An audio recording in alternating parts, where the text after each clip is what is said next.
So what was the update on Jordan's evaluations between the game and now?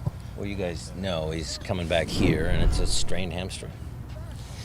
I mean, he didn't really know that he actually strained it. He just felt some tightness at halftime, and we were under the gun a little bit to make a quick decision. And the decision was, he might have tweaked it a little bit. It was tight, and so we said we need guys that are 100% on the field. So that's why we scrambled. We had 3 guys up and ready, and at the end of the day, I chose Fish. He did fly to camp, though, correct? Yeah, but just to be reevaluated because, with slight hamstrings, I mean, some guys might take that risk, some guys might not, but I've already said that, for the national team, that's too big of a game to put a guy in there that might be at, 85, 90. I mean, they can't afford that either. I mean, it's just no way. Did he have an MRI done then? I don't know. Okay. That I don't know. I don't think that the U.S. I don't know. To be honest, I don't know. I'll get filled in from Chris and let you guys know. Okay, perfect. And then, so he flew out to Columbus. Was it yesterday or was it right after the game? It was the next morning. Okay. And when do you know when he's going to be back? This afternoon. Okay. How did Andreas look today? Good. He joined in some of the soccer, which was pleasing to see. Not to go back to Jordan, but do you know if there was a specific moment in the game where it happened, or was it just an accumulation on the first 45 minutes? He didn't. There's no specific. It's just accumulation. How would you classify his status for the first leg of the game? Day to day. When he's ready, he will play. Same like Andreas, same like Flacco, same like Roman. We were able to, get a result. I mean, we lost the game, but we were able to get a result and not put Roman at risk. So it shows we got a good team.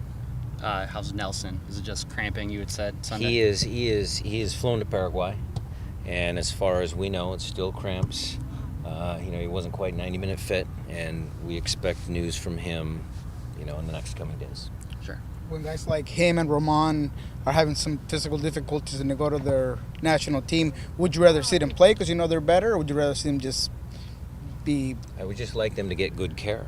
Okay. As long as they're getting good care, then the players are smart, the national teams are smart. We're all in this together. We don't put players at risk if we don't have to. It's their livelihood. So, as long as they get good care, it's fine. Clearly, you got 2 weeks to prepare. What's the mindset? What's the focus here on out before Not to lose focus. That was my message when we showed a little film. It's a 2-week break, and it will seem like a long time. They'll be itching to play. I know my team. They'll be ready to play. So I just don't want them to kind of go this way. I want them to keep going up. So that was the message for today. We'll plan some harder training sessions later in the week. Give them a couple days off, and then get back on the horse again. Coach, do you find it difficult to navigate a 2-week break as opposed to having, just 1 week off? Is it harder to sort of game plan around that to make sure that, you get all the proper tactical stuff in? No. When all the guys come back from the national team duties, we still have 4 training days to get all the tactics right for Colorado, which, we'll start working on now, of course, but, it's just a matter of getting everybody healthy, giving the young guys some extra work. Some guys that might not have been 90-minute fit, make sure that they're working hard. And when the national team guys come back, we'll try and get it right. How do the strengths of the Sounders compete or compare to the game that Colorado's going to give you? They're a team that's more compact, that they hold back a little more, try to close down space. How well can Seattle play against that? Well, we have had our challenges against teams that pack it in. I thought we kind of overcame some of that with, what happened in Dallas. Obviously, it was a 10-minute span, but, I think the rest of the game, we were still able to create some stuff.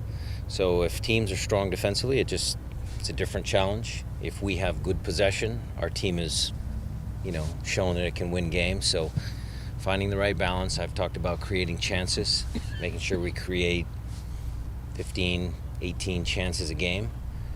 And then the other thing is our set pieces have been very good. So that's one area that we match up really well against most teams. I mean, Nelson should have scored a second goal on that diving header in Dallas. Nico's delivery was really, really good.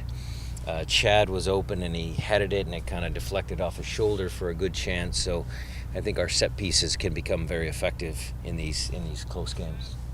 What makes the Rapids so good defensively? I mean, they had a really good year and back with shutting teams down. Like, what do you think from on film, or when you played this year? Well, they have good players.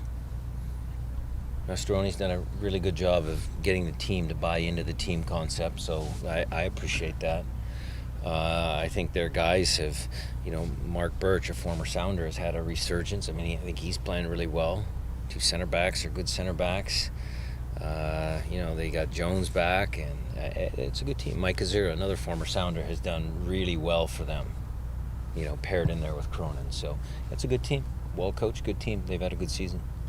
This is kind of a theoretical question, but do you think past postseason results in the history of a team has anything to do with the way that they play in this year's games? For example, like the Red Bulls, traditionally they've struggled and they've had early outs. Do you think that has anything to do with how they play now? No, I don't buy into that, Matt. I think each team each year is subtly different. Yeah, okay, you can say that over the years when we had Deuce and Oba, we kind of played a similar style. I don't know. I don't think so. I think there's enough subtle changes each year with each particular franchise that I think it's just which team is playing well at this point of the year.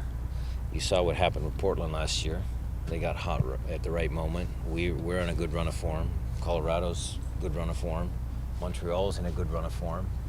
Toronto's in a good run of form. I mean, some of those teams that overtook some maybe guys that were higher up in the standings, we're the 4 guys left standing.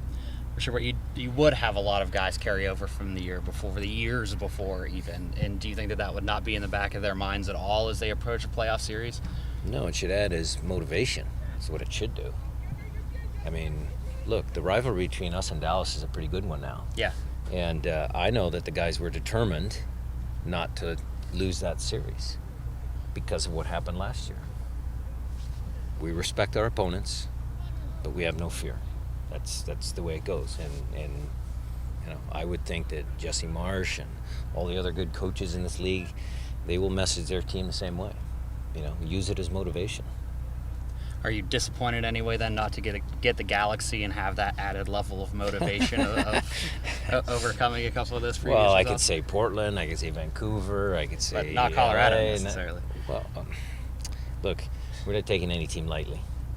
Just because it's not a Portland or a Vancouver or LA not for 1 second, if that's where you're driving at, not for 1 second, we're taking that team lightly. They're a very good team.